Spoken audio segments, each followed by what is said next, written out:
So this install is finally finished after we've been waiting on Proffie 3 to be released for more than 2 years. This has just kind of been sitting in a box for the duration of that time waiting for that Proffie 3 to come out. But finally it came out May 4th and we were able to get this installed with Proffie 3.9 as we were kind of waiting on it. So this is installed with Proffie 3.9. It's got a removable chassis as well as one of my eliminated NeoPixel connectors over there. So to access the internals, just unscrew the pommel counterclockwise. We got part of the chassis sticking out. This is the speaker holder holding onto a 20mm bass speaker. So I did initially install this with the speaker that I provided with the foam kind of insulation. Immediately it was kind of crackling on 1800 volume that I set on this saber. So I took that out, swapped it with one of my own speakers, another 20mm bass speaker. It's a lot louder, a lot clearer, and it's kind of my go-to speaker. So how this chassis works is it's kind of locked in place when the pommel screws in. So to unlock it, you want to rotate the chassis counterclockwise, like so, and then you can just slide it out. So here's your removable chassis. At the back we have our main switch and the auxiliary switch. Over here we have the mythical Proffie 3.9. I have it set up at an angled orientation, that way it's a lot easier to access the USB port as well as the SD card without using an angled adapter. With this one you can just use a regular straight USB cable and it goes in perfectly fine. So up here we have one of my 4-rail chassis connectors for the NeoPixel connector up there. We've got the battery holder. Got the positive end over here and the negative end over here with the spring. We have a kill switch marked on and off in a kind of Orbish-ish font. And then I kind of have some decals on the chassis. This is supposed to kind of mimic the clamp card in a way. And then down here is supposed to somewhat mimic the Graphics sleeve. So the chassis itself has a guide over here. This lines up with some retention screws I have kind of screwed in underneath the control box. So those retention screws act as kind of like a guide when you're inserting the chassis in. So that can kind of only be inserted in one orientation. So once the retention screws are lined up with that trench or this guide, I just slide it in all the way until about here. And then to lock the chassis in place, just rotate the chassis clockwise. And this lines up the buttons with the plungers in the control box. And I made it so that it locks in when it's rotated clockwise, because when you screw in the pommel, you rotate it clockwise. So doing so allows it to keep its orientation. And the plungers are aligned with the switches every single time. And then when you unscrew the pommel, it unlocks it.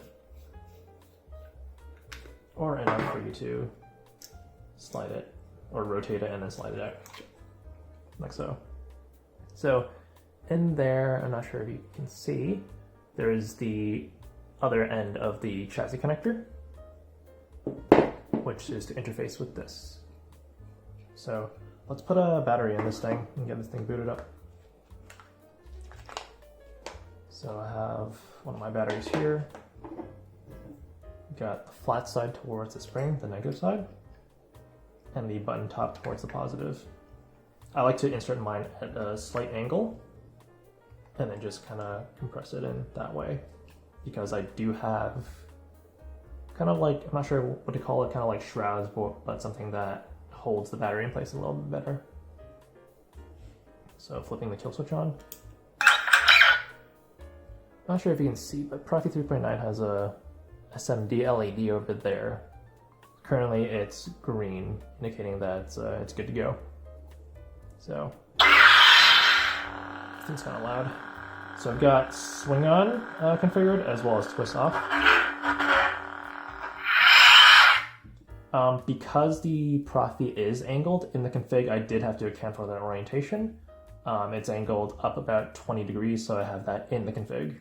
So you want to start with that config, and whenever you want to write a new one, make sure you have that defined orientation in there. So to insert the chassis in, like before, make sure that the guide over here is aligned with the control box. Slide it in all the way. It's going to be a little bit tighter now because there's a battery in there. And then once it's here, just rotate it clockwise to lock it in place.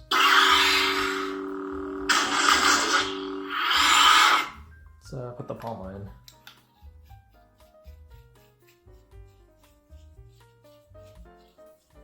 So you can turn on with the main switch up here. It's even louder now. Got your plastic blocks. Your illuminated output connector over here.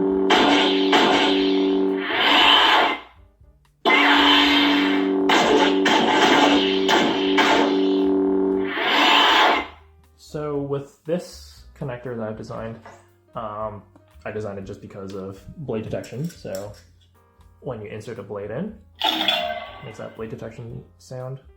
You can change that it's in the common folder. I think it's blade in when you insert the blade in, and then blade out when you remove the blade.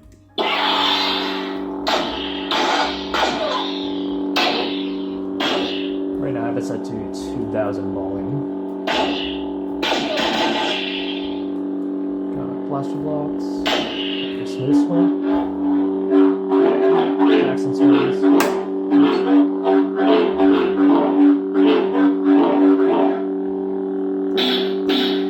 Flash on flash.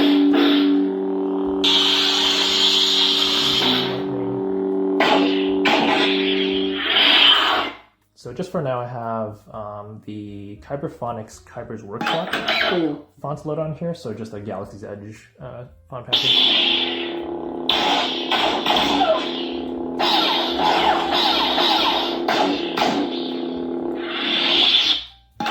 Yellow.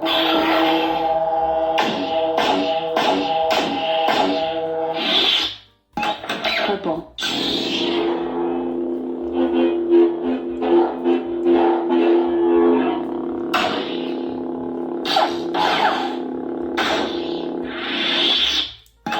White.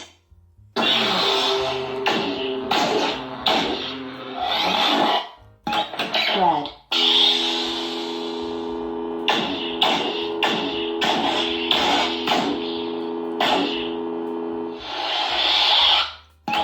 Green. And go back to green.